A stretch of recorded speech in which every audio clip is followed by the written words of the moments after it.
ओम नमः शिवाय। हर हर महादेव। आज कार्तिक मास की पूर्णिमा तिथि है, तो आप सभी भक्तों को हार्दिक शुभकामनाएं। आपका जीवन मंगलमय रहे। हिंदू धर्म में कार्तिक पूर्णिमा का बहुत ही विशेष महत्व माना गया है। सृष्टि के आरंभ से ही यह तिथि बड़ी ही खास रही है। ऐसा भी कहा गया है कि जो व्यक्ति कार्तिक मास में श्री केशव के निकट अखंड दीप दान करता है, वह दिव्य कांति से युक्त हो जाता है। जो लोग कार्तिक मास में श्री हरि के मंदिर में दूसरों के रखे हुए दीपों को प्रज्वलित करते हैं, उन्हें नरक नहीं भोगना पड़ता। ऐसा भी कहा जाता है कि एक चूहे ने कार्तिक एकादशी में दूसरों के रखे दीपों को प्रज्वलित करके दुर्लभ मनुष्य जन्म का लाभ लिया था। समुद्र सहित पृथ्वी दान और बछड़ों सहित दूध वाली करोड़ों गायों के दान का फल विष्णु मंदिर के ऊपर शिखर दीप दान करने के 16वें अंश के 1 अंश के बराबर भी नहीं होता। शिखर या श्री हरि मंदिर में दीप दान करने से 7 कुलों का उद्धार होता है। जो व्यक्ति भक्ति सहित कार्तिक मास में केवल मात्र ज्योति दीप्ति विष्णु मंदिर के दर्शन करते हैं, उनके कुल में कोई नारकी नहीं होता। देवगण भी विष्णु के ग्रह में दीप दान करने वाले मनुष्यों के संग की कामना करते हैं। कार्तिक पूर्णिमा के दिन जाने अनजाने जो कोई विष्णु मंदिर में दीप जलाता है, उसे धन, यश और कीर्ति मिलती है। 7 कुलों का उद्धार होता है। इसीलिए अगर आप पूरे महीने दीपक ना जला सकें, तो कार्तिक पूर्णिमा के दिन दीपक जरूर जलाने चाहिए। इस दिन दीप दान करना चाहें तो दीप दान के भी नियम होते हैं। दीप दान हमेशा किसी नदी, मंदिर, पीपल, चौराहा, किसी दुर्गम स्थान पर करना चाहिए। भगवान विष्णु को ध्यान में रखकर किसी स्थान पर दीपक जलाना ही दीप दान कहलाता है। पुराणों में इस दिन को स्नान, व्रत व तप की दृष्टि से मोक्ष प्रदान करने वाला बताया गया है। इसका महत्व सिर्फ वैष्णव भक्तों के लिए ही नहीं, शैव भक्तों और सिख धर्म के लिए भी बहुत ही ज़्यादा है। विष्णु भक्तों के लिए यह दिन इसीलिए खास है क्योंकि भगवान विष्णु का पहला अवतार इसी दिन हुआ था। प्रथम अवतार में भगवान विष्णु मत्स्य यानी मछली के रूप में आए थे। भगवान को यह अवतार वेदों की रक्षा, प्रलय के अंत तक सप्तऋषियों, अनाजों एवं राजा सत्यव्रत की रक्षा के लिए लेना पड़ा था, जिससे सृष्टि का निर्माण कार्य फिर से आसान हो गया था। और शिव भक्तों के अनुसार इस दिन भगवान भोलेनाथ ने त्रिपुरासुर नामक महाभयानक असुर का संहार किया था, जिससे वह त्रिपुरारी के रूप में पूजित हुए। इससे देवगण बहुत ही प्रसन्न हुए। भगवान विष्णु ने शिव जी को त्रिपुरारी का नाम दिया, जो शिव जी के अनेक नामों में से एक है। इसीलिए इस दिन को त्रिपुरी पूर्णिमा के नाम से भी जाना जाता है। और इसी तरह सिख धर्म में कार्तिक पूर्णिमा के दिन को प्रकाश उत्सव के रूप में मनाया जाता है, क्योंकि इस दिन सिख संप्रदाय के संस्थापक गुरु नानक जी का जन्म हुआ था। इस दिन सिख धर्म के लोग सुबह जल्दी उठकर स्नान करके गुरुद्वारों में जाते हैं और वहां जाकर गुरुवाणी सुनते हैं और नानक जी के बताए हुए रास्ते पर चलने की सौगंध लेते हैं। इसीलिए इसे गुरु पर्व के नाम से भी जाना जाता है। इस तरह यह दिन एक नहीं बल्कि कई वजहों से खास माना गया है। इस दिन गंगा स्नान, दीप दान और अन्य दानों के लिए भी बहुत ही महत्वपूर्ण होता है। इसे देव दीपावली के नाम से भी जाना जाता है। इस दिन क्षीर सागर का अनंत महत्व है। क्षीर सागर का दान 14 अंगुल के बर्तन में दूध भरकर उसमें सोने या चांदी की मछली छोड़कर किया जाता है। यह उत्सव दीपावली की भांति दीप जलाकर सायंकाल में मनाया जाता है। ऐसा माना जाता है कि इस दिन कृतिका में शिव शंकर के दर्शन करने से 7 जन्म तक व्यक्ति ज्ञानी और धनवान बना रहता है। इस दिन चंद्रमा जब आकाश में उदित हो रहा हो, उस समय शिवा, संभूति, संतति, प्रीति, अनसूया और क्षमा, इन 6 कृतिकाओं का पूजन करने से शिवजी भगवान प्रसन्न हो जाते हैं और अपने भक्तों को ढेरों आशीर्वाद देते हैं। आप सभी की मंगल कामना के साथ सुनते हैं कार्तिक मास का अंतिम अध्याय। उससे पहले एक छोटी सी कहानी गणेश जी भगवान की, फिर सुनेंगे कार्तिक स्नान की कथा और उसके बाद में कार्तिक मास का अंतिम अध्याय अपने सुनेंगे। मैंने आपको कार्तिक मास के सारे अध्याय सुना दिए हैं। एक बहन का सवाल था कि आपने अध्याय अभी तक 25 ही सुनाई हैं। कई बार 2 अध्याय एक साथ होते थे, तो हमने 34 अध्याय पूर्ण कर लिए हैं और आज सुनेंगे अंतिम और 35वां अध्याय। बोलो गणेश गजानन की जय हो। एक बार एक नगर में एक मालिन रहती थी। बीमारी के चलते उसके पति की मौत हो चुकी थी। उसके एक 4 साल का बेटा था। वह उसी के सहारे अपना जीवन यापन करती थी। उसकी सास बहुत ही कठोर हृदय वाली थी। हमेशा अपनी बहू को ताने मारती, कहती, कलंकनी, निर्भाग कहीं की मेरे बेटे को खा गई। वो चाहे कितना भी काम करे, अपनी सासू माँ की सेवा करे, पर उसकी सास के मुख से कभी भी उसके लिए एक प्यार का शब्द भी नहीं निकला। उसे दुखी देखकर उसकी सास को कभी भी दुख नहीं होता। वो कभी नहीं सोचती कि इस उम्र में पति को गंवाने के बाद बेचारी कितनी दुखी रहा करती होगी। इन सब बातों को नज़रअंदाज करते हुए वह हर समय अपनी बहू के साथ लड़ाई करती थी, जितनी हो सके तकलीफ देती थी। फिर भी उसकी बहू सामने बोलकर कुछ नहीं कहती, तो इतने से भी उसकी सास का मन नहीं भरा। एक दिन उसने अपने गुस्से के चलते अपने पोते और बहू को घर से निकाल दिया। दोनों माँ बेटे रोते रोते घर से चल पड़े। चलते चलते एक जंगल में पहुँच गए। वहाँ जाकर एक बड़े से पेड़ के नीचे बैठ गए। वहाँ से थोड़ी ही दूरी पर एक गणेश जी का मंदिर था। वहाँ पर बहुत सारे लोग गणेश जी के दर्शन करने आते, वहाँ प्रसाद चढ़ाते और फिर वहाँ मौजूद लोगों को बांट देते। तो वो माँ बेटे दोनों गणेश जी के मंदिर में गए।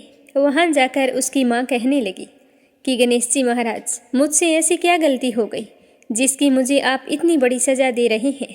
पहले मुझसे मेरे पति को छीन लिया और अब मुझे घर से बेघर कर दिया। अब मैं मेरे बेटे के साथ कहाँ जाऊँ, क्या करूँ, कहाँ रहूँ? अब आप ही मुझे कोई रास्ता दिखाएं। आज आपके सिवा हमारे माँ बेटे का कोई नहीं है। फिर माँ बेटे दोनों मंदिर के आगे बैठ गए। जो लोग गणेश जी का प्रसाद वहाँ पर बांटते, उसी प्रसाद को खाकर माँ बेटे अपना गुजारा करने लगे। सुबह शाम दोनों माँ बेटे गणेश जी की पूजा पाठ करते। एक दिन बैठे बैठे गणेश जी की कृपा से उन दोनों के मन में आया कि क्यों ना हम जंगल से फूल लाकर बेचें। यहाँ पर रोजाना लोग आते हैं, अगर हम फूल माला बनाकर बेचेंगे तो यहाँ आने वाले लोग पूजा के लिए फूल जरूर खरीदेंगे। तो इस तरह सोचकर दोनों माँ बेटे सुबह जल्दी जंगल में से फूल लाकर फूल माला बनाकर वहाँ पर बैठ जाते। जब गणेश जी के भक्त वहाँ पर आते तो उससे फूल खरीदते और बदले में उन्हें कुछ रुपए दे देते। तो इस तरह फूल बेचते बेचते कई दिन हो गए। तो कुछ रुपए इकट्ठे हो गए, तो उन्हीं रुपयों से वो पूजा की सामग्री और प्रसाद भी लाकर बेचने लगे। गणेश जी की कृपा से आमदनी बढ़ने लगी। धीरे धीरे उनके पास इतना रुपया इकट्ठा हो गया कि उन्होंने एक मकान बना लिया और पास ही में एक दुकान बना ली। अब उस दुकान के अंदर पूजा की सारी सामग्री, मिठाइयाँ, फूल, दुर्वा घास गणेश भक्तों के लिए हर समय मौजूद होता। तो सुविधा के लिए सारे लोग वहीं पर आकर उन्हीं की दुकान से सारा सामान खरीदते। तो वहाँ पर एक राजा की लड़की थी जो रोजाना मंदिर में पूजा करने आती थी और मालिन की दुकान से ही सामान खरीदती थी। तो मालिन के बेटे को देखकर राजकुमारी उस पर मोहित हो गई और उससे विवाह करने की सोचने लगी। एक दिन उसने अपनी भाभी से अपने मन की बात कही। तो भाभी अनुभवी थी। उसने कहा कि ननंद बाईसा, यह तो मालिन का बेटा है और तुम एक राजा की बेटी हो। अगर तुम्हारा विवाह इस मालिन के बेटे के साथ किया गया तो इससे हमारी बड़ी बदनामी होगी। पर राजकुमारी नहीं मानी। तो उसकी भाभी ने राजकुमारी की माँ यानी कि अपनी सास से यह बात कही कि हमारी बेटी मालिन के बेटे से प्यार करती है और उसी से शादी करना चाहती है। तो उसकी माँ और पिताजी ने उसे बहुत समझाया, पर वो कहने लगी कि मैंने तो प्रतिज्ञा कर ली है, अगर मैं शादी करूँगी तो उसी से करूँगी, नहीं तो मैं शादी नहीं करूँगी। तो राजा कहने लगा कि बेटा, जब तुमने प्रतिज्ञा कर ली है तो मैं तुम्हारी प्रतिज्ञा को कभी नहीं तोड़ूंगा। तो राजा खुशी खुशी अपनी बेटी का विवाह करने के लिए तैयार हो गई और उन्होंने बड़े धूमधाम से अपनी बेटी का विवाह मालिन के बेटे के साथ कर दिया। मालिन ने सबसे पहले बेटे बहू को गणेश जी के मंदिर में ले जाकर पूजा पाठ करवाया और गणेश जी का आशीर्वाद दिलवाया। उसके बाद पूरे नगर में यह बात फैल गई कि गणेश जी की पूजा करने से सारे दुख दर्द दूर हो जाते हैं। ये माँ बेटे यहाँ पर आए थे तो बिल्कुल ही गरीब थे। इनके पास खाने के लिए अनाज और पहनने के लिए कपड़े भी नहीं थे। और देखो गणेश जी की कृपा से इनके पास कितना धन हो गया है। और आज इस लड़के की शादी राजकुमार की बेटी के साथ हो गई है। तो सारे गांव वाले उसी गणेश मंदिर पर पूजा करने के लिए आने लगे और उन्हीं की दुकान से सामान खरीदते। तो ऐसा करने से मालिन के बेटे का काम दिन दुगना रात चौगुना तरक्की करने लगा। और उधर जिस दिन से मालिन की सास ने उन माँ बेटे को घर से निकाला था, उसी दिन से उसके अन्नदाता रूठ गए थे। उसके घर में घाटा लगने लगा और सारा सामान बिक गया। धीरे धीरे वह समय भी आ गया जब उस बुढ़िया को एक समय का भोजन भी नसीब नहीं होता था। उसे भूखा मरता देखकर गांव के लोग उस पर बिल्कुल भी दया नहीं दिखाते थे। कहते थे कि अपनी बेचारी विधवा बहू को किस तरह से लड़ाई करके इसने घर से बाहर निकाल दिया है, तो अपनी करनी का फल भुगत रही है। वो तो बेचारी आज ना जाने कहाँ होगी। पहले तो भगवान ने उससे उसका पति छीन लिया और फिर एकमात्र घर का सहारा था जो इस बुढ़िया ने छीन लिया। तो यह सुनकर बुढ़िया को अपने किए पर बहुत ही पछतावा होता और गांव वालों की बेरुखी देखकर एक दिन वो रोती बिलखती गांव छोड़कर निकल गई और चलते चलते उसी जंगल में पहुंच गई जहां गणेश जी का मंदिर था। वहां पहुंचकर मालिन के बेटे से कहने लगी कि बेटा, मैं तो कई दिनों से भूखी हूँ, मुझे 2 वक्त की रोटी दे दिया करो, इसके बदले में मैं तुम्हारा सारा काम कर दूंगी। तो लड़के को दया आ गई और उसने उसे काम पर रख लिया। उसने अपने दादी को नहीं पहचाना और उसने उस बुढ़िया को भोजन करवाया। फिर बुढ़िया काम पर लग गई। जैसे ही शाम हुई तो मालिन घर आई। उसने अपनी सास को देखते ही पहचान लिया और कहने लगी कि सासू माँ, आप यहाँ कैसे? तो सास ने पोते की तरफ इशारा करके कहा कि मेरी इस सेठ के यहाँ नौकरी लग गई है। तो उसकी बहू कहने लगी कि सासू माँ, आप ये कैसी बातें कर रही हो? ये आपका पोता है और ये घर भी आपका है, यहाँ आपको काम करने की क्या जरूरत है? जब आपने हमें घर से निकाला था तब गणेश जी भगवान ने हमारी रक्षा की थी। तो यह देखकर वो बुढ़िया बड़ी ही हैरान हुई और अपनी बहू से कहने लगी कि बेटा, मुझसे गलती हो गई, मैंने मेरे करनी का फल भोग लिया है। तुम्हें घर से निकालने के बाद घर में जो कुछ था सब कुछ नष्ट हो गया। मुझे तो खाने के लिए अन्न का एक दाना तक नसीब नहीं होता था और ऊपर से सारे गांव वालों ने मुझसे मुख मोड़ लिया। तभी तो मैं घर छोड़कर निकल गई। बेटा, मुझे मेरी करनी पर बहुत ही पछतावा हो रहा है, तुम मुझे माफ़ कर दो। तो उसकी बहू कहने लगी कि माँ जी, कभी माँ भी अपने बच्चों से माफ़ी मांगती है? जो हुआ सो हुआ, उसे भूल जाओ और खुशी खुशी अपने पोते का सुख देखो। तो वह बुढ़िया सोचने लगी कि मेरी बहू कितनी अच्छी है और मैं इसे कभी भी पहचान नहीं सकी। आज मेरे पास कुछ नहीं है और इसके पास सब कुछ है, फिर भी ये देखो मुझे कितनी प्रेम पूर्वक अपने घर में रखकर मान सम्मान दे रही है। ऐसा सोचते हुए उस बुढ़िया की आंखों से खुशी के आंसू चल पड़े। हे गणेश जी महाराज, जैसा सुख आपने मालिन को दिया वैसा सुख सबको देना। जो आपकी इस कथा को पूरे श्रद्धा भाव से सुने उसकी सारी मनोकामनाएं पूर्ण करना। बोलो गणेश जी भगवान की जय हो। पौराणिक कथा के अनुसार भगवान शिव के बड़े पुत्र कार्तिकेय जी ने तारकासुर राक्षस का वध करके देवताओं को उसके आतंक से मुक्ति दिलाई। तो सारे देवतागण बहुत ही प्रसन्न हुए। लेकिन तारकासुर के 3 बेटे थे, वो भी देवताओं को भय देने वाले थे। तो देवता उन्हें लेकर बड़े ही चिंतित रहते थे। तारकासुर के 3 बेटे थे, उनका नाम था तारकक्ष, कमला और विंध्योन्माली। जब कार्तिकेय ने उनके पिता तारकासुर का वध कर दिया तो अपने पिता की मृत्यु का समाचार सुनकर वो तीनों बड़े ही दुखी हुए थे और देवताओं के प्रति बड़े ही आक्रोशित थे। वे देवताओं से बदला लेना चाहते थे। तो तारकासुर के बेटों ने देवताओं से बदला लेने के लिए पितामह ब्रह्मा जी की तपस्या करनी शुरू कर दी। तपस्या करते करते कई वर्ष बीत गए। उनकी कठिन तपस्या से पितामह ब्रह्मदेव प्रसन्न हो गए और कहने लगे कि मैं तुम्हारी पूजा पाठ और उपासना से बहुत ही प्रसन्न हूँ, मांगो क्या वरदान मांगते हो। तो तीनों ने पितामह को प्रणाम करके कहा कि हे पितामह, अगर आप हमें वरदान देना ही चाहते हैं तो हमें वरदान दीजिए कि हम तीनों अमर हो जाएं और हम हमारे पिता का बदला ले सकें। तो पितामह ने कहा कि अमर होने का वरदान किसी को नहीं मिल सकता, तुम इसके बदले कोई और वरदान मांग सकते हो। तो तीनों भाई सोच विचार करके कहने लगे कि आप हमारे लिए 3 अलग अलग नगरों का निर्माण करवा दें, जिसमें हम रहकर पृथ्वी आकाश सब जगह भ्रमण कर सकें। जब 1000 साल बीत जाए तब हम तीनों भाई मिलें तो तीनों नगर मिलकर एक हो जाएं और जो देवता हम तीनों भाइयों को एक ही तीर से एक साथ मार दें उसी देव के हाथों हमारी मृत्यु होनी चाहिए। तो पितामह ने उन्हें यह वरदान दे दिया। वरदान के प्रभाव से 3 नगरों का निर्माण हो गया। तारकक्ष के लिए सोने, कमला के लिए चांदी और विद्युन्माली के लिए लोहे का नगर बना था। उन तीनों भाइयों ने उन तीनों लोकों पर अधिकार कर लिया। तो देवताओं के राजा इंद्र इन तीनों भाइयों से भयभीत होकर भगवान शिव की शरण में गए और मदद करने का निवेदन किया। तब भगवान शिव ने एक दिव्य रथ का निर्माण किया जिसमें चंद्रमा और सूर्य उस रथ के पहिए बने। इंद्र, यम, कुबेर और वरुण उस रथ के घोड़े बने। हिमालय धनुष और शेषनाग प्रत्यंचा बने। भगवान शिव बाण बने और अग्निदेव उसकी नोक बने। ऐसे दिव्य रथ पर सवार होकर भगवान शिव उन तीनों राक्षस भाइयों से लड़ने के लिए पहुंच गए। भगवान शिव और उन तीनों राक्षसों के बीच में भीषण युद्ध शुरू हो गया। युद्ध के समय जैसे ही तीनों भाई एक सिद्ध में आए तो भगवान शिव ने उस दिव्य धनुष से बाण चलाकर एक ही बार में तीनों का संहार कर दिया। इस वजह से भगवान शिव को भगवान त्रिपुरारी भी कहा जाता है। तो इस तरह शिव जी ने देवताओं की रक्षा की और तीनों भाइयों के आतंक से उन्हें छुटकारा दिलाया।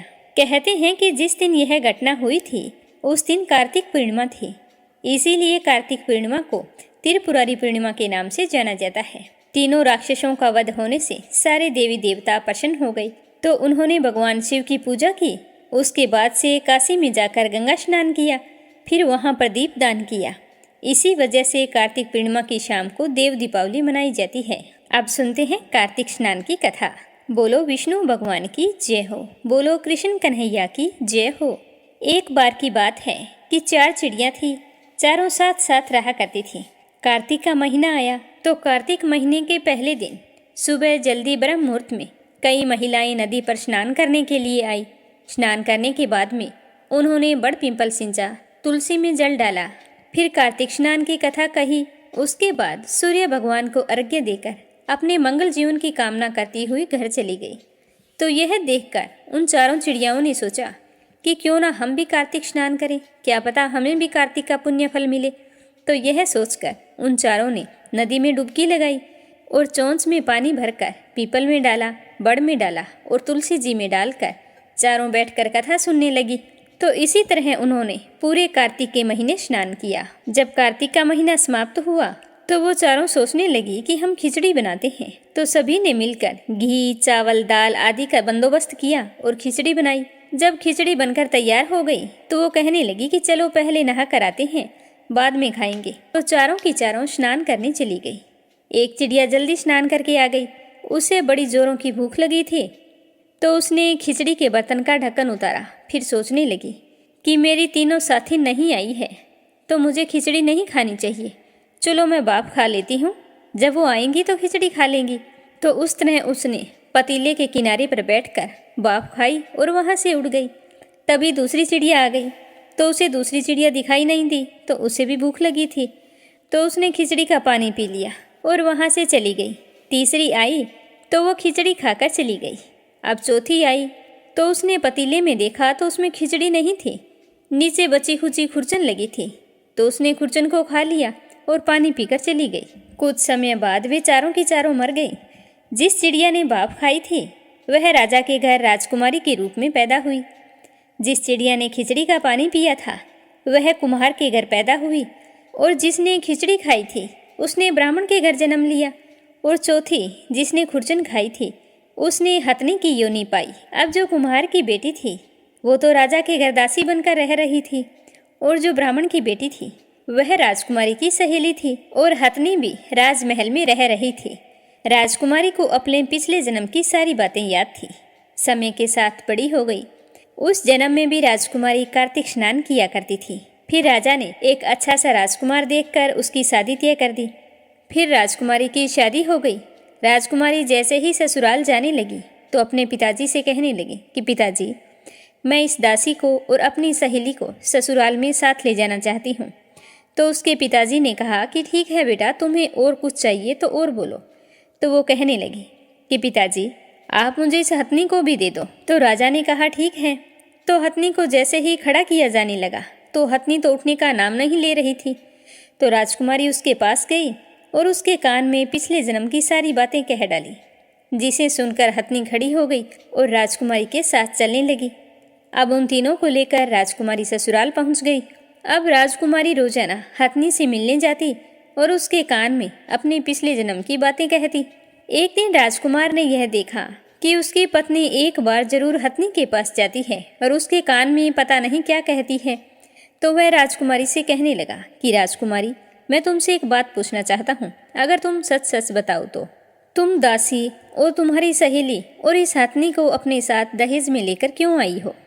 तो वो कहने लगी कि ये तो मुझे अच्छे लगते हैं, हमेशा से मैं इनके साथ रही हूँ, तभी लेकर आई हूँ। तो राजकुमार कहने लगा कि नहीं, तुम झूठ बोल रही हो। मैंने तुमसे पहले ही कहा था कि मुझे सब कुछ सही सही बताना। क्योंकि तुम रोजाना हथनी के पास जाती हो और उसके कान में जरूर कुछ कहती हो। मुझे बताओ क्या बात है। तो राजकुमारी कहने लगी कि स्वामी, हम पिछले जन्म में चारों सहेली थी और चिड़िया की योनि में थी। तो एक बार औरतों को कार्तिक स्नान करते देखा, तो देखा देखी हमने भी कार्तिक स्नान किया था। फिर हमारी मृत्यु हो गई तो हम एक ही जगह अलग अलग योनियों में पैदा हो गई। अब मुझे मेरे पिछले जन्म की खबर है। कार्तिक स्नान के पुण्य फल से ही मुझे आपकी पत्नी बनने का सौभाग्य प्राप्त हुआ है। तो यह सुनकर राजकुमार कहने लगा कि कार्तिक स्नान का इतना महत्व होता है तो मुझे भी बताना था। आज के बाद से हम भी जोड़े से कार्तिक स्नान करके दान पुण्य किया करेंगे। तो उसके बाद हर साल राजकुमार और उसकी पत्नी कार्तिक स्नान करते और कार्तिक पूर्णिमा पर खूब दान पुण्य करते, दीप दान करते। तो वे कार्तिक देवता की कृपा से अपने जीवन के समस्त सुखों का भोग करते हुए अंत में बैकुंठ धाम को गए। बोलो कार्तिक देवता की जय हो। तो अब अपने सुनेंगे पोपा बाई की कहानी।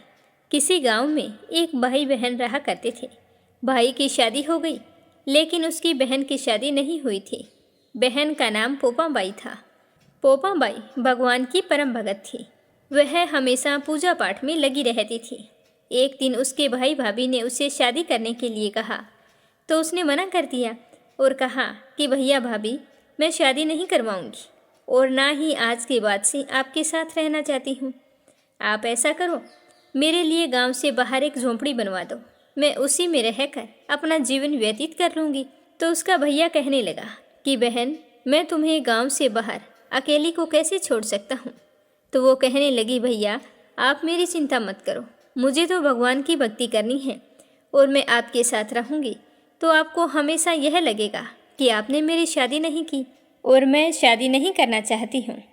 तो उसके भैया ने अपनी बहन का कहना मानकर गांव के बाहर झोंपड़ी बना दी। उसके बाद उसने सभी गांव वालों से कहा कि हे गांव वालों, आप लोग अपनी अपनी गाय और बछड़े को मेरे झोंपड़े के पास घास चरने के लिए छोड़ दिया करो। मैं आपके सभी गाय बछड़ों की देखभाल किया करूँगी और मेरे लिए आपके घर जो बासी रोटी बचे वो भेज दिया करो, मैं वही खाकर अपनी भक्ति कर लूँगी। तो उसी दिन से सारे गांव वाले अपनी गायों और बछड़ों को पोपा बाई के झोंपड़े के पास छोड़ देते थे और रोज़ाना उसके भोजन की व्यवस्था भी कर देते थे। तो पोपा बाई सुबह शाम अपनी भक्ति करती, दिन में गाय और बछड़ों को चराती, उनकी देखभाल करती। एक समय की बात है कि एक राजा वहाँ से होकर गुजर रहा था, तो उसकी नज़र उस झोंपड़े पर पड़ गई। तो राजा सोचने लगा कि इस झोंपड़े में कौन रहता है, चलो मैं जाकर पानी पीकर आता हूँ। तो यह सोचकर राजा झोंपड़े के पास गया और ज़ोर ज़ोर से आवाज़ लगाने लगा कि यहाँ पर कौन रहता है। तो अंदर से कोई आवाज़ नहीं आई।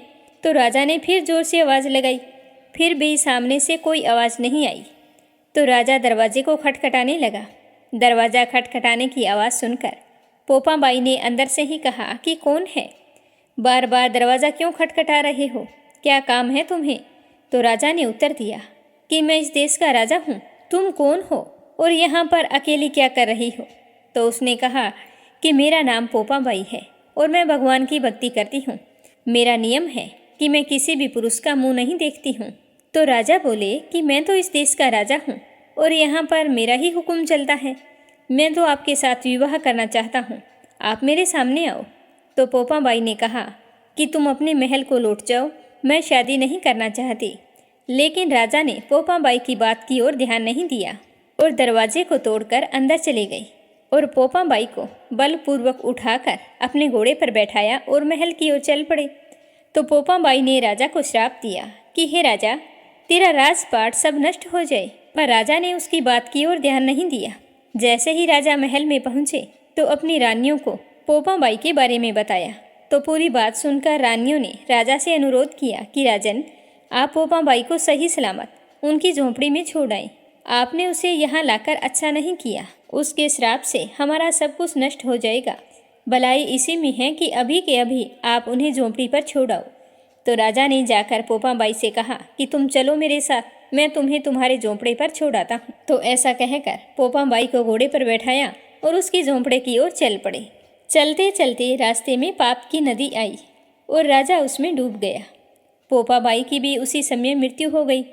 मृत्यु के बाद पोपा बाई धर्मराज के दरबार में पहुंची तो धर्मराज ने उसे स्वर्ग का राज दे दिया उसी समय गांव के किसी सेठ सेठानी की मृत्यु हुई थी, तो वे दोनों मृत्यु लोक से स्वर्ग लोक को आए, लेकिन स्वर्ग का दरवाज़ा बंद पड़ा था। तो उन दोनों ने धर्मराज जी से द्वार खोलने के लिए विनती की। तो धर्मराज ने कहा कि इस द्वार पर तो पोपाबाई का राज है। तो सेठ सेठानी ने कहा कि हम तो पोपाबाई को जानते ही नहीं कि पोपाबाई कौन है और वो यहाँ पर राज कैसे करती है। तो उनकी बात सुनकर धर्मराज जी ने कहा कि मैं तुम दोनों को 7 दिन के लिए मृत्यु लोक में भेजता हूँ। वहाँ जाकर तुम 8 खोपरा राई से भरकर 5 कपड़ा ऊपर रखकर कहानी सुनना और फिर उसका उद्यापन करना और इस प्रकार कहना कि राज है पोपाबाई का, लेखा लेगी राई राई का। कहा जाता है कि उसी दिन से पोपाबाई की कहानी कही और सुनी जाती है। अब अपने सुनते हैं धर्मराज जी की कहानी। एक नगर में 2 सेठानियाँ रहती थी। एक के घर में बहुत सारा धन था, पर वो बहुत ही कंजूस थी। दूसरी के पास धन थोड़ा कम था, पर मन से वह बहुत ही अमीर थी। वह रोजाना सुबह जल्दी उठती, गंगा स्नान करती, तुलसी माता बड़ पिंपल सींचती, भगवान के मंदिर जाकर भगवान की पूजा करती, धर्मराज सूरज भगवान की कहानी सुनती, भगवान के भोग लगाकर ब्राह्मण को जिमाती, गाय व कुत्ते के लिए ग्रास निकालती। जब दूसरी सेठानी इस धर्मात्मा को देखती तो हंस कर कहने लगती कि तुम पता नहीं दिन भर क्या करती रहती हो। तो वो कहती, बहन पूजा पाठ करना हर औरत का धर्म होता है। मैं तो कहती हूँ कि तुम भी सुबह जल्दी उठकर स्नान करके पूजा पाठ किया करो। तो दूसरी सेठानी कहती कि पूजा पाठ तो तुम भी खूब करती हो, पर इसके बदले तुम्हें क्या मिला? कभी अपने आप को देखा है? सूख कर कांटा हो गई हो और मैं कुछ नहीं करती हूँ। देखो मैं कैसी हट्टी कटी हूँ। मैं तो कहती हूँ पूजा पाठ में कुछ भी नहीं पड़ा। मेरे पास तो खूब सारा धन है और तुम्हारे पास कुछ भी तो नहीं है। तो धर्मात्मा सेठानी कुछ नहीं बोली और अपनी पूजा पाठ नियम से करती रही। ऐसा करते करते समय बीतता गया। समय के साथ दोनों बूढ़ी हो चली थी। फिर एक दिन भगवान के घर से बुलावा आ गया, तो यमराज के दूत उन्हें लेने के लिए आए। तो धर्मात्मा सेठानी के लिए यमराज जी ने विमान भेजा और दूसरी सेठानी को मारते पीटते हुए ले जाने लगे। तो थोड़ी दूर चलने पर वह सेठानी कहने लगी कि मुझे भूख लगी है। तो दूत कहने लगे कि किसी को कुछ दिया होगा तो ही मिलेगा। फिर बोली कि प्यास लगी है। तो दूत बोले कि अपने जीवन में कभी किसी प्यासे को पानी पिलाया था? तो यह सुनकर वो चुप हो गई। फिर रास्ते में चलते चलते उसे कांटे चुभने लगे, गर्मी सताने लगी, पर दूत तो उसे घसीटते हुए लेकर जा रहे थे। तो अब सेठानी बहुत ही पछता रही थी। सोच रही थी कि मेरे पास सब कुछ था, फिर भी मैंने कोई भी चीज़ का दान नहीं किया। अब सब कुछ पीछे छूट गया है, मुझे क्या मिला? अगर समय रहते मैं भी दान धर्म कर लेती तो आज मुझे कितना काम आता। और दूसरी ओर धर्मात्मा बुढ़िया को भगवान के पास सिंहासन मिला और वह उस पर बैठ गई। नास्तिक सेठानी को ले जाकर तपते हुए कुंड में डाल दिया। अब सेठानी यमराज से बोली कि मुझे 1.25 पहर का जीवन दे दो, मैं वापस आकर दंड भोग लूँगी। तो यमराज ने कहा कि ठीक है। तो सेठानी के शरीर में प्राण वापस डाल दिए। संसार में आते ही सेठानी ने पंडितों को बुलाकर धर्मराज जी की कथा सुनी और सब तरह से दान धर्म किया। इतने में 1.25 पहर का समय पूरा हो गया। अब की बार उसके लिए विमान आया। 1.25 पहर के दान धर्म से ही सेठानी को स्वर्ग का वास मिला। बोलो धर्मराज जी की जय हो। हर मनुष्य को अपनी कमाई का कुछ हिस्सा दान पुण्य में लगाना चाहिए और दान करते समय कभी भी मन में अभिमान नहीं लाना चाहिए, क्योंकि यह सब कुछ भगवान ने दिया है। तो हमें अभिमान किस चीज़ का, यह सोचकर खुश होना चाहिए कि भगवान ने हमें दान धर्म के लिए चुना है। बोलो धर्मराज जी की जय हो। हे धर्मराज जी, जैसी कृपा आपने सेठानी पर की वैसी सब पर करना। जो दान करे, गरीबों की सहायता करे और आपकी इस कथा को पूरे श्रद्धा भाव से सुने, उसकी सारी मनोकामनाएं पूर्ण करना। एक बार देवऋषि नारद के मन में आया कि भगवान के पास तो बहुत सारे महल हैं, एक आध हमको भी दे दें तो हमारा जीवन भी आराम से टिक जाए। नहीं तो हमें तो इधर उधर घूमते रहना पड़ता है, हमारा तो कोई ठिकाना नहीं है। भगवान के द्वारिका में बहुत सारे महल थे।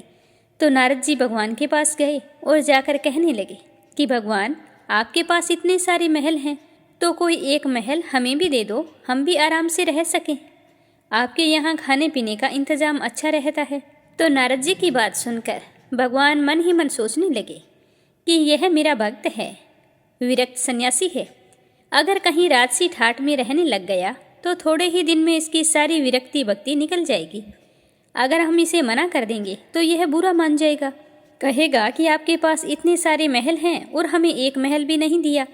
तो भगवान ने चतुराई से काम लिया और कहने लगे कि नारद जाकर देख लो, जिस मकान में जगह खाली मिले वही तुम्हारे नाम कर देंगे। तो नारद जी वहाँ से चल दिए। तो भगवान के तो 16,108 रानियाँ और प्रत्येक के 11-11 बच्चे थे। यह द्वापर युग की बात है। नारद मुनि सब जगह घूम आए, लेकिन उन्हें एक भी कमरा खाली नहीं मिला। सारे कमरे भरे हुए थे। तो भगवान से आकर कहने लगे कि हमें तो कोई खाली जगह नहीं मिली। तो भगवान कहने लगे तो फिर क्या करें, खाली होते तो हम तुम्हें खुशी से दे देते। तो नारद जी सोचने लगे कि भगवान मेरे साथ जानबूझकर ऐसा कर रहे हैं। अगर देने का मन होता तो मेरे लिए किसी भी तरह प्रबंध कर देते। लगता है ये मेरे साथ धोखा कर रहे हैं। तो कोई बात नहीं, मैं इन्हें इस बात का जवाब जरूर दूंगा। नारद जी रुक्मिणी के पास पहुंच गए। रुक्मिणी जी ने नारद जी की आवभगत की, खूब आदर सत्कार किया। उन दिनों भगवान सत्यभामा जी के यहाँ रहते थे।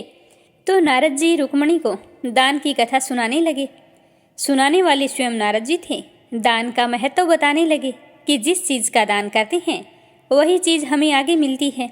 इस तरह कहते कहते नारद जी ने दान करने की बात रुक्मिणी के दिमाग में अच्छी तरह से बैठा दी। अब नारद जी ने देखा कि यह बात रुक्मिणी को अच्छी तरह से जंच गई है।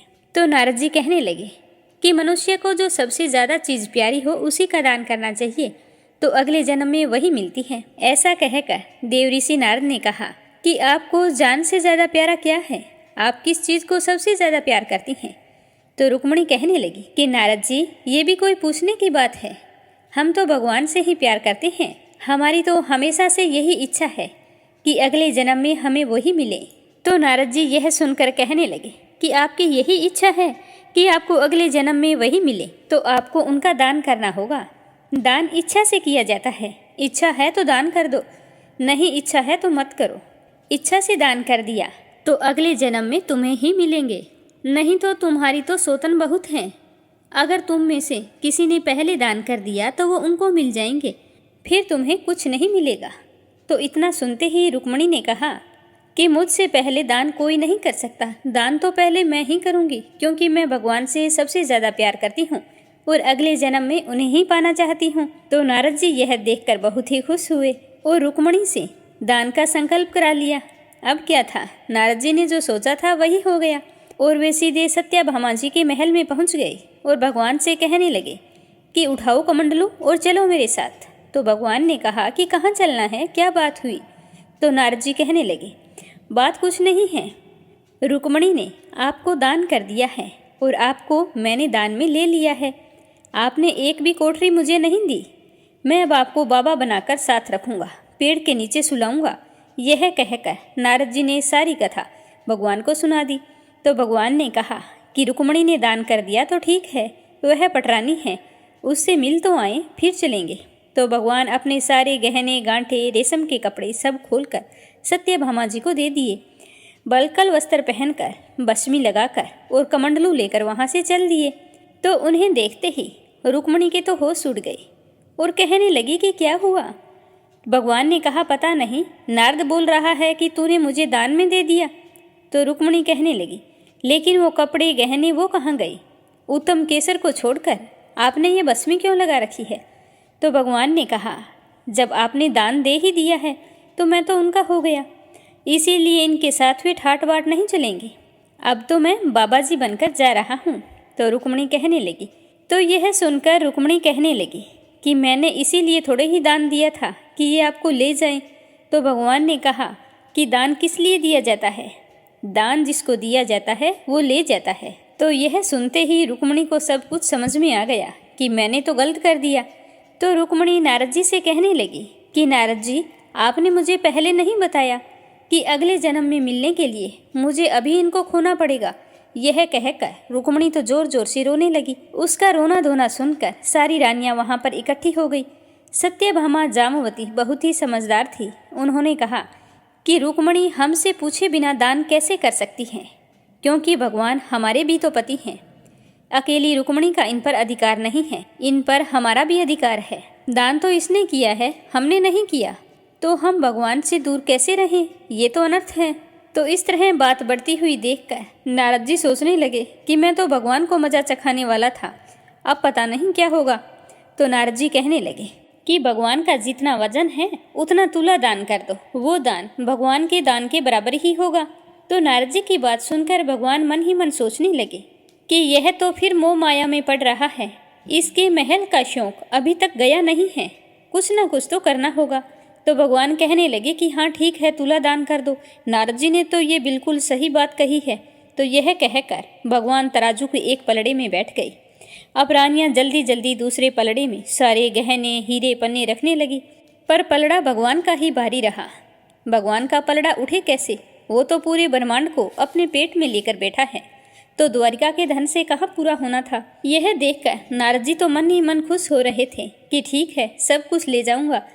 मेरे लिए तो आपके पास एक कमरा भी नहीं था, अब देखना क्या होता है। तो भगवान ने धीरे से अपनी पटरानी को कहा कि ये सारे हीरे पन्ने निकाल लो और यहाँ पर एक तुलसी का पत्ता रख दो, तुम्हारा काम भी हो जाएगा और नारद को भी अपना जवाब मिल जाएगा। इतना कहते ही रुक्मिणी ने जल्दी जल्दी पलड़े से सारे हीरे जवाहरात हटा दिए और उसके अंदर तुलसी का पत्ता रख दिया। तुलसी का पत्ता रखते ही वह भगवान के वजन के बराबर हो गया। तो सबने कहा कि नारद जी ले जाओ, तुला दान हो गया है। तो नारद जी सोचने लगे कि ये क्या किया, कहीं डंडी में तो कोई गलती नहीं कर दी। तो उन्होंने तराजू की डंडी को हिलाकर देखा, फिर मन ही मन सोचने लगे कि भगवान ने तो मुझे फिर धोखा दे दिया। तो वो भगवान से कहने लगे कि भगवान, आपने मुझे फिर धोखा दिया है, आप ये अच्छा नहीं कर रहे हैं। मैं आपका भक्त हूँ, तुम मेरी नहीं सुन रहे हो और अपनी रानियों की बात सुन रहे हो, मेरी तरफ भी देखो। तो भगवान ने कहा कि तेरी तरफ क्या देखूं, तू सारे संसार के स्वरूप को समझकर मोह माया के रास्ते पर जाना चाहता है। तो भगवान के इतना कहते ही नारद जी की समझ में आ गया कि भगवान ने जो किया वो ठीक किया है। तो नारद जी कहने लगे कि अब एक बात मेरी मान लो कि आपने मेरे को तरह तरह के नाच अनादिकाल से नचाए हैं और मैंने तरह तरह के खेल आपको दिखाए हैं। कभी मनुष्य, कभी गाय, पशु, कभी इंद्र, वरुण आदि संसार में कोई ऐसा स्वरूप नहीं जो 84 के चक्कर में किसी न किसी समय हर प्राणी ने नहीं भोगा हो। अनादिकाल से यह चक्कर चल रहा है, सब तरह से आपको खेल दिखाया है। आप मुझे लेकर जाते रहो और मैं खेल दिखाता रहूं। आप एक राजा की तरह हो और मैं एक ब्राह्मण हूँ, तो मुझे कुछ ना कुछ इनाम तो जरूर मिलना चाहिए। अब मैं यही इनाम चाहता हूँ कि मैं मोह माया से छूटकर आपके परम धाम में पहुँच जाऊँ। तो इतना सुनते ही भगवान बड़े ही प्रसन्न होकर तराजू से उठे और नारद जी को गले से लगा लिया और कहने लगे कि मुक्ति पर तो तेरा हक है, तुम्हारी मुक्ति निश्चित है। बोलो कृष्ण कन्हैया की जय हो। अब अपने सुनते हैं धरती माता की कहानी। मान्यता के अनुसार हर व्यक्ति को अपने जीवन में धरती माता की कहानी अवश्य सुननी चाहिए। माना जाता है कि मनुष्य ने चाहे कितने भी व्रत, उपवास, पूजा पाठ की हो, लेकिन धरती माता की कहानी सुनकर उसका उद्धापन ना किया हो तो आपको मरने के बाद जमीन नहीं मिलती। इसीलिए जरूरी है कि कार्तिक मास में या फिर वैशाख के महीने हमें धरती माता की कथा अवश्य सुननी चाहिए, फिर विधि विधान से इसका उद्धापन करना चाहिए। तो आइए सुनते हैं धरती माता की कहानी। प्रेम से बोलो धरती माता की जय हो। एक समय की बात है, एक बूढ़ी महिला रहती थी। उसके धर्म कर्म में खूब रुचि थी, हमेशा दूसरों की सेवा के लिए तैयार रहती थी। सुबह जल्दी उठना, बाड़, पीपल, तुलसी आदि में जल डालना, विष्णु जी, कान्हा जी की पूजा करना, यह उसके रोज के नियमों में शामिल था। इतना सब कुछ करने के बाद ही दूसरा काम किया करती थी। उसने अपने जीवन में इतना दान किया कि उसका सारा घर खाली हो गया, यहाँ तक कि उसने आवश्यक वस्तुएं भी दान में दे दी। फिर इसी तरह एक दिन उसके अत्यधिक धर्म पुण्य करने के कारण धर्मराज जी का सिंहासन हिलने लगा। तो धर्मराज जी कहने लगे कि ऐसा दानी कौन हो गया है जिसके धर्म पुण्य के कारण मेरा सिंहासन हिल रहा है। फिर धर्मराज जी कहने लगे कि अगर यह दानी इसी तरह दान पुण्य करता रहेगा तो एक दिन जरूर मेरा सिंहासन छीन लेगा। फिर अपने दूत से कहने लगे कि तुम जाओ, जल्दी से इस दानी का पता लगाओ। फिर धर्मराज जी ने इस कार्य के लिए यमराज को भेज दिया। यमराज ने दानी का पता लगाने के लिए धरती पर आकर एक कोढ़ी मनुष्य का रूप धारण किया और फिर वह कोढ़ी रूप धारण करके उसी गांव में आ गया जहां पर वो बुढ़िया रहती थी। वह कोढ़ी सारे दिन गांव में कपड़ा मांगते हुए घूमता रहा, लेकिन किसी ने भी उसे तन ढकने के लिए कपड़ा नहीं दिया। सर्दियों का समय था और बहुत तेज ठंडी हवा चल रही थी। वह आदमी फटे पुराने वेश में घूमते हुए सभी के घरों के आगे आवाज लगाता रहा कि कोई मुझे कपड़ा दे दो, कोई मुझे कपड़ा दे दो। तन ढकने के लिए मेरे पास कुछ नहीं है और इतनी भयंकर ठंड में मेरी जान निकल जाएगी। कोई तो होगा जो मुझ पर दया करे। पर किसी ने उसकी इस बात की परवाह नहीं की। सारा दिन यमराज कोढ़ी का रूप धारण किए घूमते रहे, पर किसी ने भी कपड़ा नहीं दिया। रात होने को आई, तभी वह उस बुढ़िया के घर के आगे से गुजर रहा था, तो उसने आवाज लगाई कि कोई मुझे तन ढकने के लिए कपड़ा दे दो। तो उसकी यह आवाज बुढ़िया के कानों में पड़ी, तो वह अपनी बहू से कहने लगी कि बहू उठो, जाकर देखो कि बाहर कौन है। मुझे यह किसी मंगते भिखारी की आवाज लगती है। बेचारे को सर्दी लग रही होगी, तुम बाहर जाओ और देखो, उसे पूछो कि उसे क्या चाहिए। तो बहू अपनी सास की बात सुनकर कहने लगी कि माँ जी, अपने द्वार पर तो कोई ना कोई आता जाता ही रहता है मांगने के लिए। ना आप दिन में चैन लेती हैं और ना ही रात में सोने देती हैं। आपको पता है आधी रात हो चुकी है, इसीलिए तुम भी सो जाओ और मुझे भी सोने दो। तो इस तरह बुढ़िया ने अपनी तीनों बहुओं को कहा, पर उन्होंने बाहर जाने के लिए इनकार कर दिया। फिर बुढ़िया ने अपने चौथे नंबर की बहू को आवाज लगाई कि बेटा बाहर जाकर देखो कि कौन है। तो सबसे छोटी बहू कहने लगी कि माँ जी आप निश्चिंत रहें, मैं जाकर पता लगाती हूँ कि बाहर कौन आया है। फिर बहू बाहर आकर देखती है कि बाहर एक कोढ़ी आदमी बैठा है। तो बहू उस कोढ़ी आदमी से पूछती है कि बाबा आपको क्या चाहिए। तब वह कोढ़ी रूप धारण किए हुए यमराज कहता है कि मैं तो कोढ़ी आदमी हूँ, मेरे पास कपड़े भी नहीं हैं, मुझे बहुत सर्दी लग रही है। अगर आप ओढ़ने के लिए कोई वस्त्र दे दें तो आपका बड़ा भला होगा। तो उसकी बात सुनकर बहू अंदर चली गई और अंदर जाकर अपनी सास को सारी बात बताई। तो बहू की बात सुनकर बुढ़िया माई कहने लगी कि बहू, तेरे पिताजी ने जो कंबल ओढ़ रखा है उस कंबल को ले जाकर उस कोढ़ी आदमी को दे दे, बेचारा बाहर बैठा है, हम तो कमरे के अंदर हैं। तो यह बात सुनकर बहू कहने लगी कि नहीं माँ, अगर ऐसा किया तो पिताजी को ठंड लगेगी। तो बुढ़िया माई कहने लगी कि ये ले मेरी गुदड़ी ले जा और तेरे पिताजी को दे दे और उनके पास से कम्बल ले जाकर उस भिखारी को दे दे। वो बेचारा खुले आसमान के नीचे बैठा है, हम तो कमरे बंद करके बैठे हैं, उसके पास कुछ नहीं है, कम से कम एक कम्बल होगा तो सर्दी से कुछ तो बचाव होगा। तो बहू ने अपनी सास की बात मानते हुए कम्बल ले जाकर बाहर बैठे उस आदमी को दे दिया। वह भिखारी आदमी उस कम्बल को लेकर उसके द्वार से खड़ा होकर चला गया और सीधे धर्मराज के पास गया। वहां जाकर कहने लगा कि महाराज ये लो कम्बल। गांव के बाहरी हिस्से में एक बुढ़िया माई रहती है, वह बहुत ही अधिक दान पुण्य करती है। अब उसके घर में एकमात्र यही कम्बल बचा था, वो भी मुझे दे दिया। उसने नई और पुरानी सभी चीज़ों का दान कर दिया है, उसके घर में दान के लिए अब कुछ भी नहीं बचा है। तो यमराज की बात सुनकर धर्मराज जी कहने लगे कि अब तो वो बुढ़िया मेरा सिंहासन लेकर रहेगी। फिर धर्मराज जी दूत से कहने लगे कि तुम जाओ और उस बुढ़िया माई को यहाँ लेकर आओ। तो वह दूत धर्मराज जी की आज्ञा का पालन करते हुए उस बुढ़िया माई को लेने के लिए धरती पर आए और उसे साथ लेकर चले गए। बुढ़िया माई ने वहाँ पहुँचकर जैसे ही पहला कदम उठाया तो रखने के लिए नीचे पानी था, उसे पैर रखने के लिए धरती नहीं मिली। तो यह देखकर बुढ़िया माई हैरान हो गई और जहाँ बुढ़िया माई खड़ी थी वहीं रह गई। फिर मन में विचार करती हुई भगवान से कहने लगी कि हे भगवान, ये क्या है, अब मेरा क्या होगा, मेरे पैरों के नीचे तो धरती नहीं है, मुझे धरती चाहिए। तब भगवान कहने लगे कि बुढ़िया माई, तूने धरती मोल नहीं ली, अब मैं तुम्हें धरती कहाँ से ला कर दूँ। तो यह बात सुनकर बुढ़िया माई गुस्से में होकर कहने लगी कि जब मुझे खड़ी रहने के लिए और चलने के लिए धरती ही नहीं मिलेगी तो आप मुझे यहाँ लेकर क्यों आई हैं। तो धर्मराज जी कहने लगे कि धरती तो जो मोल लेता है उसी को यहाँ पर धरती मिलती है। फिर बुढ़िया माई विनम्र भाव से कहने लगी कि महाराज, मैं यह सब कुछ नहीं जानती, धरती मोल किस प्रकार लेते हैं, मुझे यह सब कुछ आप बताइए। मैं बिना धरती के यहाँ पर कैसे रहूँगी, यहाँ स्वर्ग लोक में मेरा क्या काम है।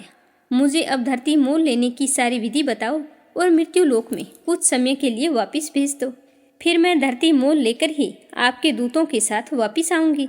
यदि मेरे बेटे बहू ने मेरी काया को जला दिया तो फिर मेरे लिए धरती मोल कौन लेगा, कौन धरती माँ की कहानी सुनेगा?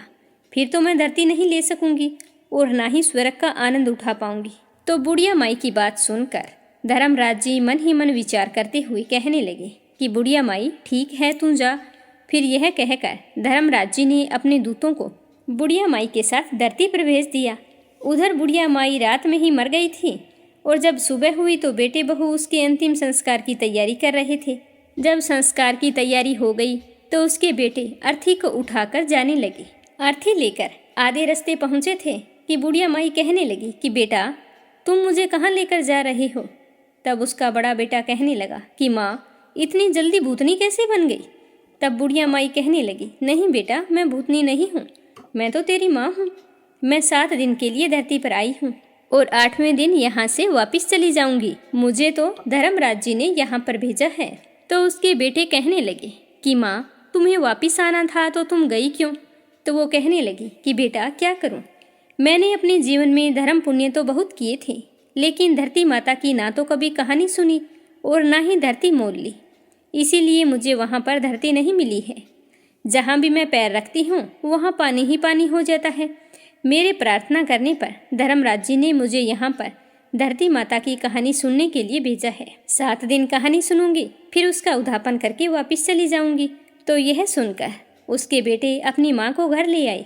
तो घर आकर बुढ़िया माई अपने बेटे से कहने लगी कि बेटा, ब्राह्मण को बुलाकर आज से 7 दिन तक मुझे धरती माता की कहानी सुनानी शुरू करो।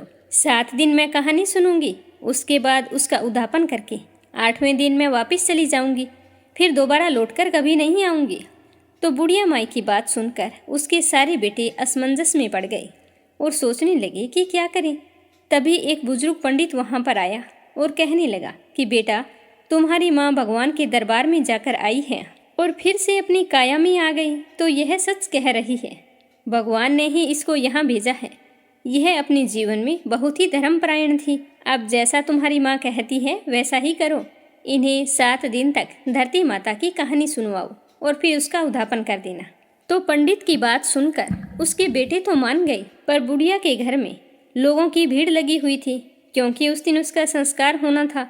सारी औरतें वहाँ पर भजन गा रही थी, बहुएं भी वहाँ पर बैठी थी। बुढ़िया माई को जिंदा देखकर बहुएं कहने लगी कि ये अम्मा नहीं मरेगी, ये तो हमें मारकर फिर मरेगी। सारे घर में झाड़ू लगा दी है, सुई तक भी घर में छोड़ी नहीं।